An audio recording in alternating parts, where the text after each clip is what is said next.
মাই তাহলে কি রান্না করলে? আজকে রান্না করলাম এই যে গরম ভাত দিলাম, মানে এই ভোলা মাছের তরকারি, এই আলু দিয়েই করেছি। আবার ওই কি চাটনি দেখতে পাচ্ছি? আর এই ইলিশ মাছের তেল দিলাম একটু। অল্প করে সামান্য, হ্যাঁ ব্যাস। আর নুন দাও, নুন দাও। পাপড় নিয়ে আজকে পাপড় কালকের মতো চাটনি পাপড় একটা মাছ ভাজা দিই। ইলাহি আয়োজন দেখছি।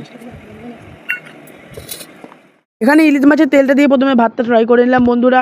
মাছটা কত ফ্রেশ, দেখো মাছটা কত ফ্রেশ। মাছটার ফ্রেশনেস দেখি আমি তো প্রথমে ইলিশ মাছ দিয়ে তেলটা দিয়ে ভাতটা ফ্রাই করে নিলাম, তারপরে ভাতটা মাকে নুন দিয়ে ভোলা মাছের ঝোলটা দিয়ে খেলাম। গায়েস বন্ধুরা হেভি খেতে, বন্ধুরা হেভি খেতে। দেখো আমি সামনে নিয়ে এসে দেখালাম পাতলা সুন্দর ঘরোয়া ঝোল। গায়েস আমরা কাঁচা লঙ্কার ঝোল খাই, কোনো লঙ্কা ফঙ্কা গুঁড়ো এইসব প্যাকেট এই করে খাই না, তো ওই জন্য পাতলা গামাকা ঝোল।